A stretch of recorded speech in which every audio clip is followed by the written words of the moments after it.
Assalamualaikum warahmatullahi wabarakatuh. Halo sobat semua, selamat berjumpa kembali di channel Pecinta Horor. Cerita kali ini terdiri dari 3 bagian dan dirangkum menjadi satu tayangan agar sobat bisa menyimak dan menikmatinya sekaligus. Cerita tentang orang Bunian selalu saja menarik perhatian, apalagi kalau itu kisah nyata, seperti yang dikisahkan oleh penulisnya Yosi Rose. Berikut ini ucapan salam pembuka dari sang penulis. Assalamualaikum warahmatullahi wabarakatuh. Memenuhi janjiku, aku ingin berbagi cerita tentang orang Bunian kembali. Tapi cerita kali ini berbeda dari cerita orang Bunian sebelumnya. Cerita ini aku dapatkan dari abang angkatku yang orang tuanya tinggal di Gunung Tua, Sumatera Utara. Kejadiannya tahun 1985. Nah, langsung saja kita simak. Inilah kaya mendadak setelah bertemu orang Bunian. Bagian pertama, pedagang pasar menjadi kaya setelah dagangannya dibeli oleh orang Bunian.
Di tahun 1985,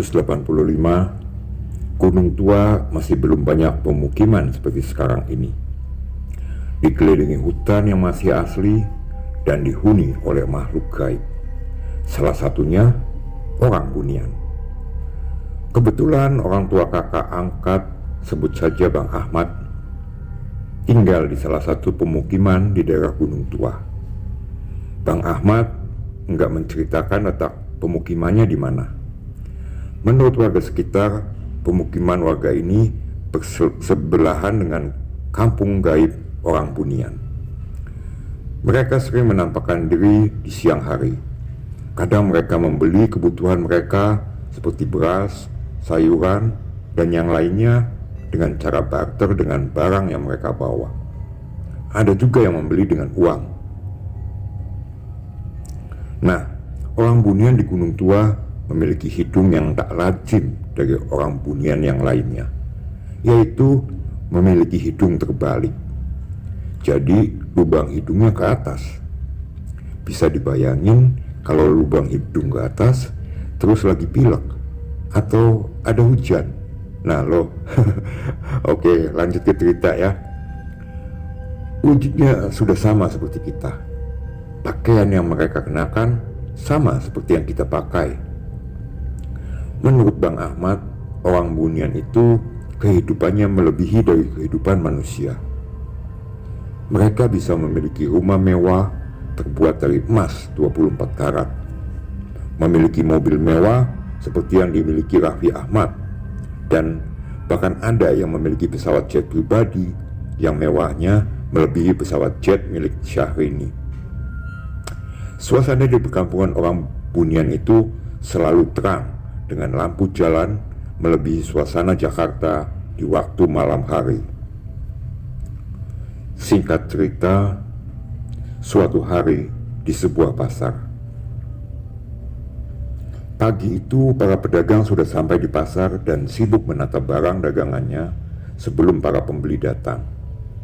Semua kebutuhan pokok dijajakan di pasar itu. Maklumlah, saat itu hendak belanja ke kota saja harus menempuh jarak yang cukup jauh. Jadi dengan adanya pasar ini, warga pemukiman tidak perlu jauh-jauh ke kota lagi untuk berbelanja bahan pokok sehari-hari.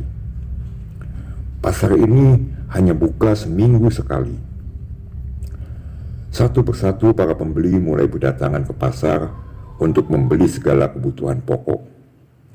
Memang masih sedikit orang yang datang karena waktu masih pagi. Pasar terlihat belum begitu ramai dikunjungi pembeli. Kebetulan Bang Ahmad ada di pasar itu menemani ibunya sedang belanja kebutuhan pokok. Menjelang tengah hari, entah dari mana datangnya orang itu. Dengan sekedip mata saja, pasar menjadi ramai dikunjungi orang. Para pedagang tak menyadari bahwa pasar kedatangan orang bunian yang ingin berbelanja. Para pedagang hanya berpikir bagaimana dagangannya laku habis terjual hari ini. Warga yang sudah tahu akan kedatangan orang bunian terlihat santai saja dan berbaur dengan orang bunian. Para pedagang sibuk menawarkan dagangannya. Salah seorang pembeli yang merupakan orang bunian itu menghampiri si pedagang hendak membeli sayuran. "Berapa sayurannya, Kak?" tanya orang bunian. "1.000, Kak," jawab si pedagang A. "Gak bisa 500, Kak," tanyanya kembali. "Walah, Kak, modalnya aja gak dapet, belum buka dasar," kata si pedagang A. "Jadi gak bisa 500, Kak," ucap si orang bunian mengulangi penawarannya pada si pedagang A. "Gak bisa," si pedagang A menjawab ketus. Kemudian berlalulah orang bunian itu dari hadapan si pedagang A. Dan keanehan terjadi. Tak satu pun orang yang mau membeli barang dagangannya.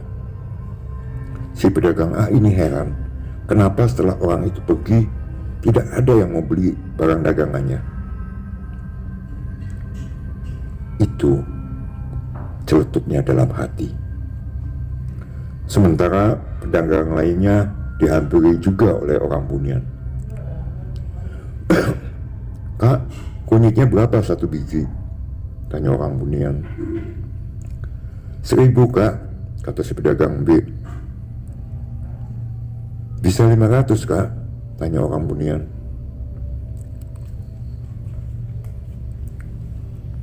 "Ya udah, Kak, ambillah. Hitung-hitung buka dasar," kata si pedagang B. Setelah bertransaksi, orang bunian itu pun berlalu. Tak lama kemudian, mendadak si pedagang B didatangi banyak orang bunian hendak membeli barang dagangannya. Hingga si pedagang B kewalahan melayani orang bunian. Sekejap saja barang dagangannya semua ludes, habis terjual tanpa sisa dibeli oleh orang bunian.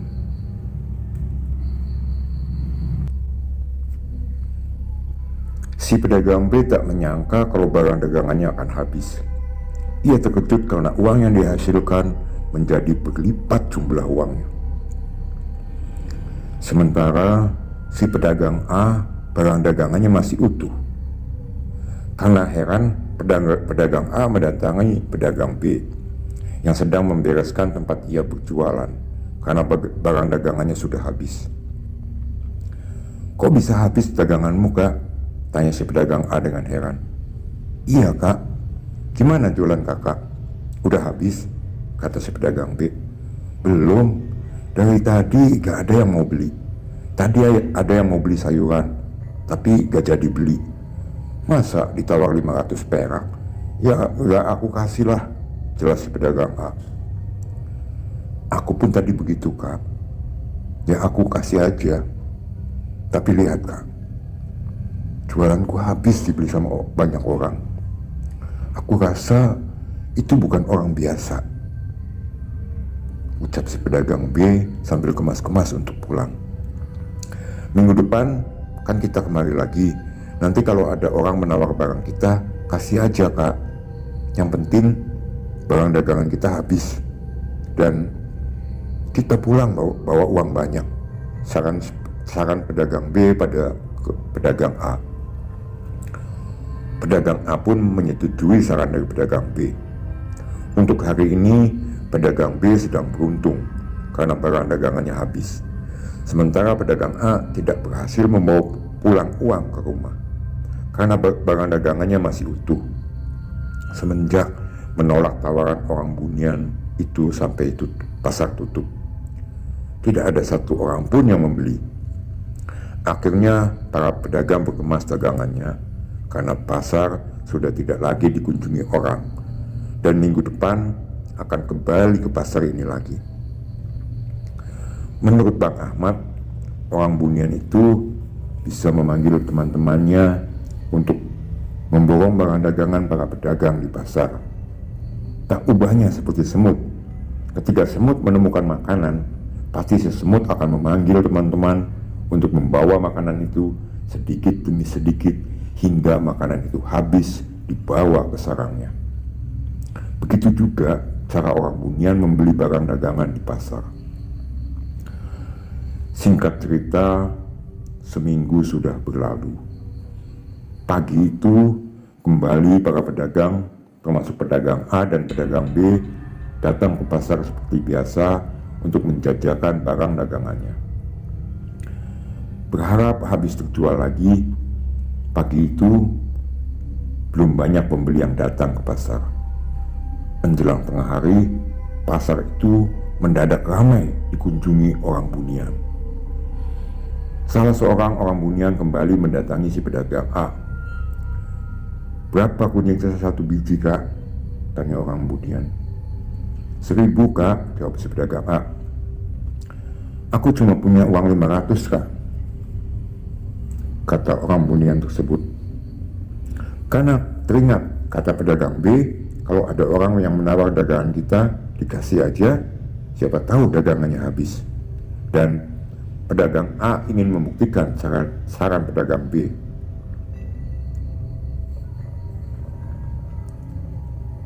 "Ambil aja kak, gak usah bayar pun gak apa-apa," kata si pedagang A pada orang Bunian itu.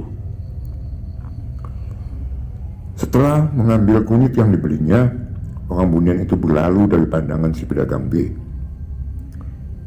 Benar saja apa yang dikatakan pedagang B. Beberapa saat orang yang membeli kunyit itu menghilang. Tiba-tiba saja tempat si pedagang A dikunjungi begitu banyak orang untuk membeli barang dagangannya. Si pedagang A hampir kewalahan melayani orang Bunian yang datang untuk membeli barang dagangannya. Tidak sampai 15 menit saja, barang dagangan si pedagang A sudah habis terjual. Begitu juga pedagang B. Barang dagangannya pun habis diborong oleh orang Bunian. Uang dari hasil jualan pun menjadi berlipat-lipat jumlah uangnya. Si pedagang A tidak percaya dengan apa yang terjadi. Seperti mimpi saja, barang dagangannya habis terjual. Setiap minggu, si pedagang A selalu datang ke pasar itu dengan membawa pulang hasil yang memuaskan. Dari hasil berjualan di pasar itu, si pedagang A bisa memiliki rumah mewah beserta ladang beberapa hektar.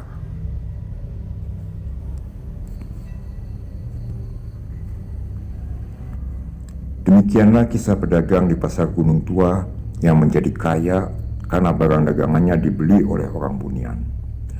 Ada yang bertanya pada sang penulis, orang Bunian itu apa sih? Dijelaskan oleh penulis, Bunian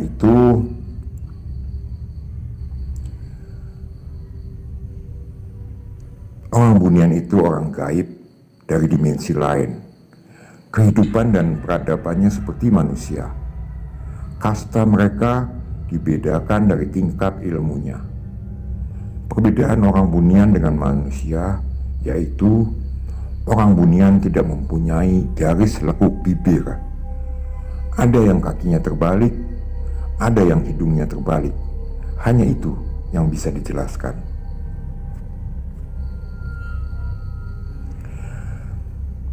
Lanjut ke bagian kedua. Penjual makanan diberi sekantong emas oleh orang Bunian. Kejadian cerita ini masih di Gunung Tua, Sumatera Utara. Kita ikuti.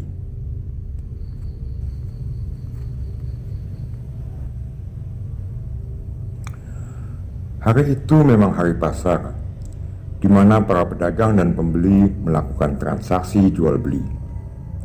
Siang itu terlihat ramai para pengunjung. Warga ikut berbaur di antara pengunjung yang sebenarnya adalah orang Bunian. Salah satu dari orang Bunian, seorang perempuan beserta anaknya, dengan membawa sesuatu di dalam plastik yang diikat, masuk ke sebuah tempat menjual makanan. "Kak, kami boleh minta makan? Anak saya belum makan dari tadi," kata perempuan itu dengan memelas. "Oh, boleh Kak, ayo duduk di sini," ujar si penjual makanan dengan begitu ramah, mempersilahkan duduk di warungnya. "Tapi kami gak punya uang untuk bayarnya," kata perempuan itu.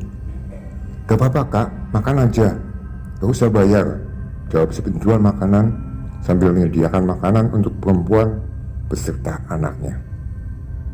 Dengan lahap, orang Bunian itu menyantap makanannya. Nampak seperti kelaparan sekali. Si penjual makanan menuangkan air minum untuk kedua orang Bunian itu. Setelah selesai makan, perempuan itu hendak pamit. "Kak, terima kasih sudah memberi makan kami.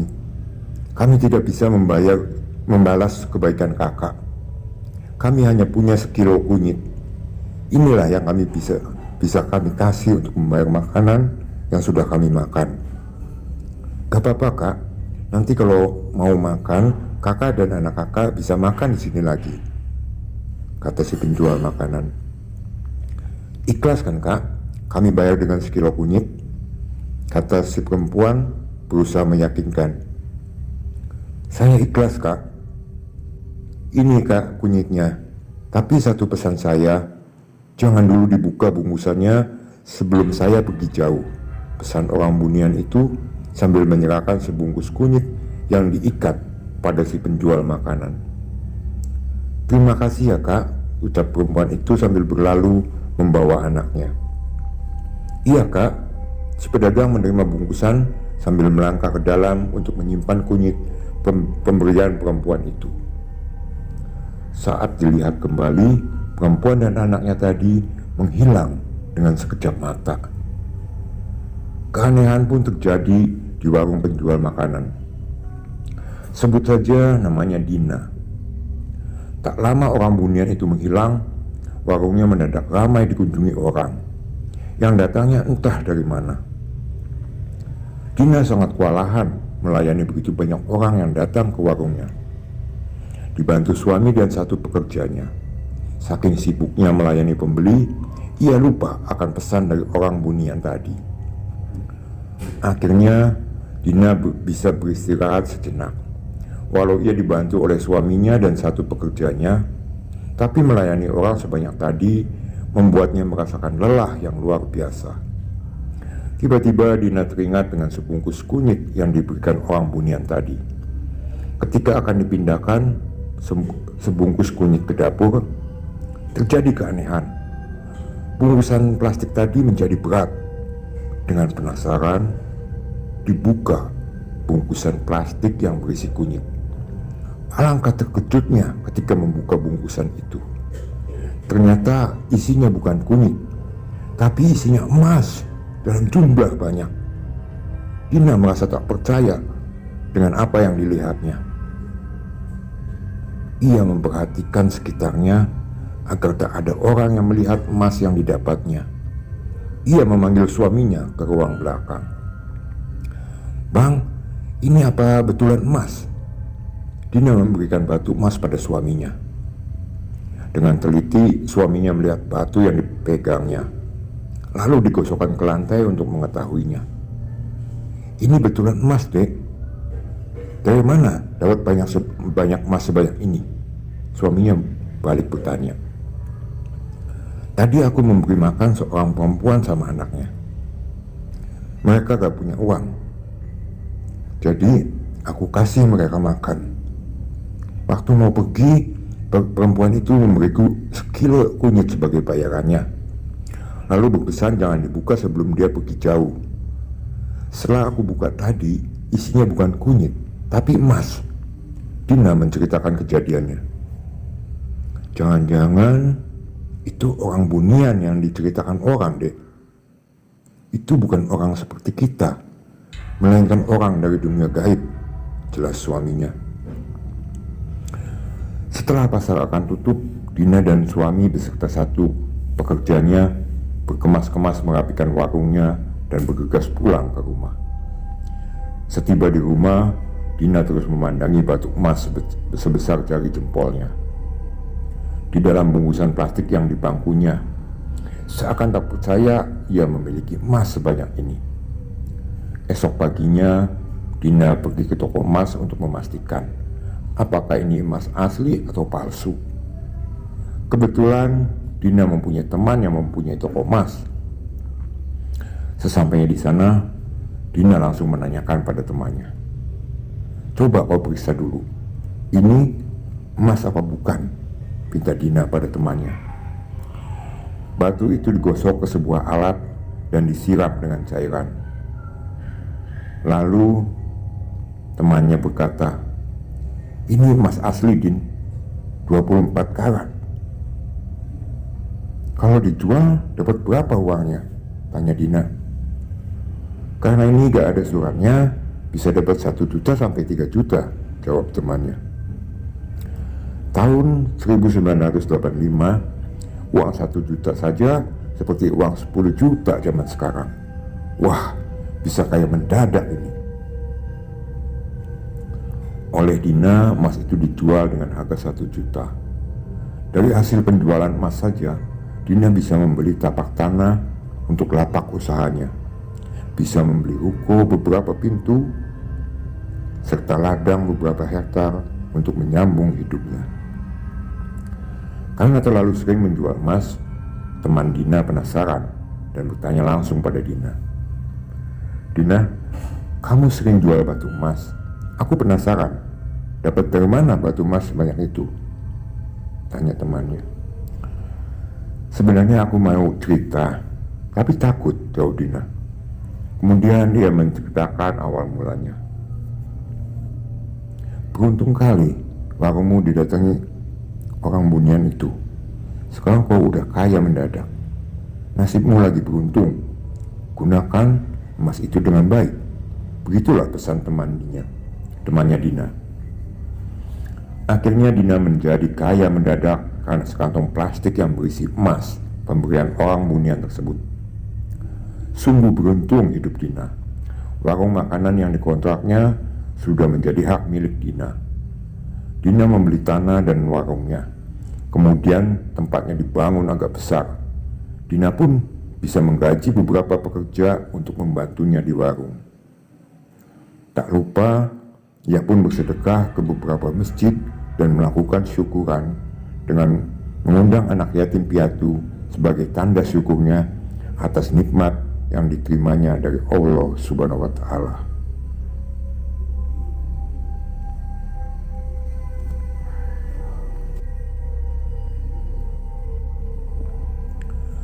Demikian kisah Dina si penjual makanan.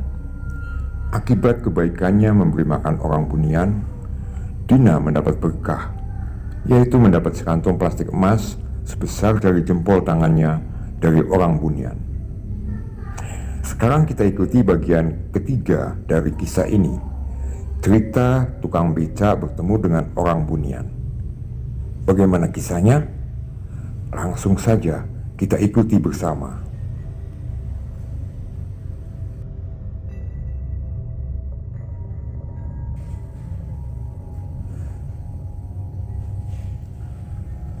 Kejadiannya pada tahun 1991. Awalnya waktu itu ada pertunjukan pasar malam di daerah tebing tinggi Sumatera Utara. Orang yang mengunjungi pasar malam tersebut cukup banyak. Wahana permainan yang ada membuat para pengunjung pasar malam ingin mencoba uji nyali mereka. Pengunjung tak menyadari bahwa dari sekian banyaknya orang yang datang, ternyata ada yang datang selain manusia, yaitu orang bunian. Di luar area pasar malam berjajar betor alias becak bermotor. Salah satunya sebut saja Dani yang mangkal di area pasar malam menunggu penumpang. Ketika sedang asik duduk santai, ada dua perempuan yang menghampiri becak Dani. "Bang, bisa antar kami pulang?" tanya salah satu perempuan itu. Saat menoleh, Dani terpesona dengan kecantikan kedua perempuan itu. "Oh, bisa dek," jawab Dani agak gugup. Matanya tak lepas memandang perempuan cantik yang ada di depannya. "Diantar kemana dek?" tanya Dani. "Ke daerah jembatan Paya Pasir bang," jawab si perempuan itu. "Daerah jembatan Paya Pasir? Bukankah itu rawa yang dipenuhi semak-semak?" pikir Dani. "Ah, gak peduli, yang penting dapat penumpang cantik-cantik," dalam hati Dani. "Tapi kami gak punya uang bang," kata perempuan itu lagi. "Udah, gak apa-apa dek, gak usah bayar, biar abang antar ya," ucap Dani dengan penuh semangat. Matanya tak lepas memandangi kedua perempuan itu. Maklum, naluri sebagai laki-laki muda mulai tergoda. Kemudian kedua perempuan itu naik dan duduk manis di becak, sementara Dani segera menghidupkan motornya. Berjalanlah becak yang ditumpangi kedua perempuan cantik. Sepanjang jalan, kedua perempuan itu duduk diam, sementara Dani terus-menerus melihat kedua perempuan cantik itu. "Nanti habis jembatan Paya Pasir ini, belok ke kiri ya bang," kata perempuan itu. "Iya dek, emang benar jalan ke rumahnya lewat dari situ dek?" tanya Dani sekedar meyakinkan saja. "Iya bang, belok ya bang," kata perempuan itu. Becak Dani langsung mengikuti arahan perempuan itu untuk belok ke kiri. Setelah belok, ternyata ada jalan aspal yang sangat mulus. Di kanan kiri terpasang lampu jalan yang cukup terang. Dani heran, karena setahu dia sekitar jembatan itu adalah rawa-rawa. Tapi pikiran itu diajukan. Matanya masih melihat kedua perempuan cantik itu. "Jalannya bagus ya dek, jalan raya aja kalah sama jalan ini," ucap Dani kagum. "Iya bang, beginilah jalan ke rumah kami," kata perempuan itu. "Bang, kami berhenti di sini aja. Ini ada 2 bungkus plastik sebagai pengganti ongkosnya. Tapi ingat ya bang, pas jalan pulang, abang jangan lihat ke belakang ya," ujar perempuan itu. "Iya dek," jawab Dani. Setelah kedua perempuan itu turun dari becak, Dani langsung putar balik. Belum jauh dari tempat kedua perempuan itu, Dani menoleh ke belakang karena ingin melihat perempuan itu. Mendadak saja keanehan terjadi. Semua yang terlihat terang menjadi gelap. Becak yang dikendarai Dani semakin berat. Ketika dilihat, ternyata becak Dani sudah masuk ke tengah-tengah rawa. Becaknya tak bisa bergerak karena ban motornya masuk ke lumpur rawa-rawa. Dani mulai kebingungan dengan kejadian aneh ini. Kemana jalan aspal tadi? Kemana 2 perempuan cantik tadi? Pikir Dani. Dengan segera Dani berjalan menyusuri rawa.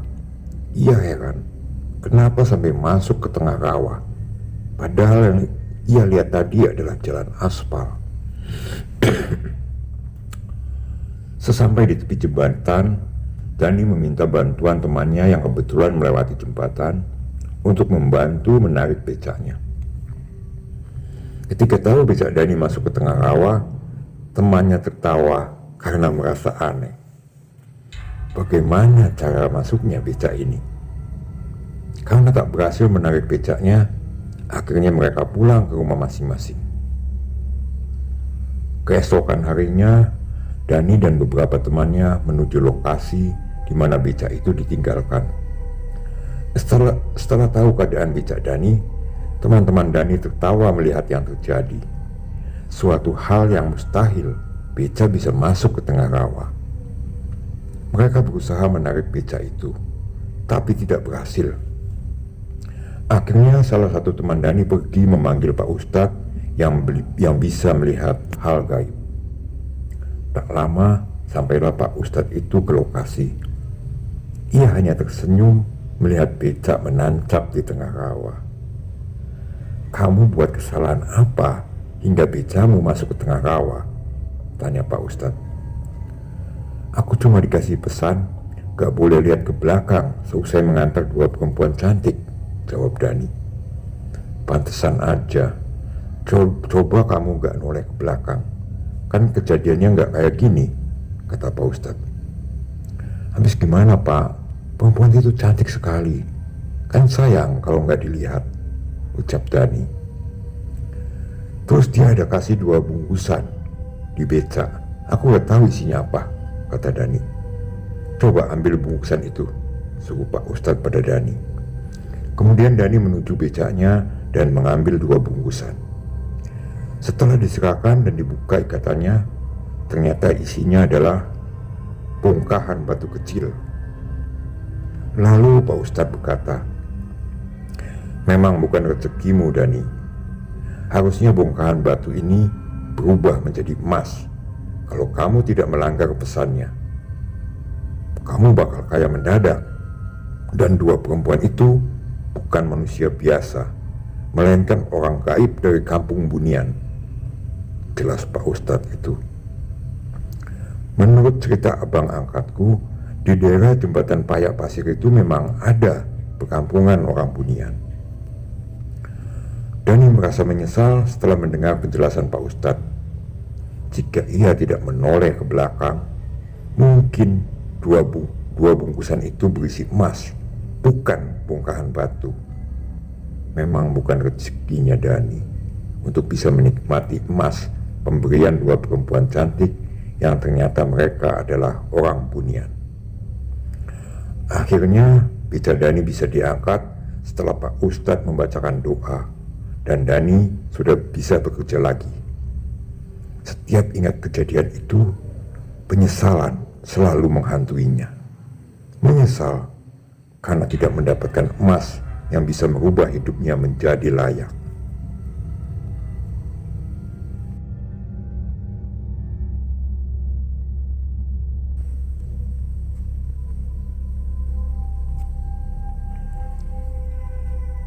Demikian rangkaian cerita kaya mendadak setelah bertemu orang Bunian. Semoga sobat semua bisa mengambil hikmah dari cerita ini.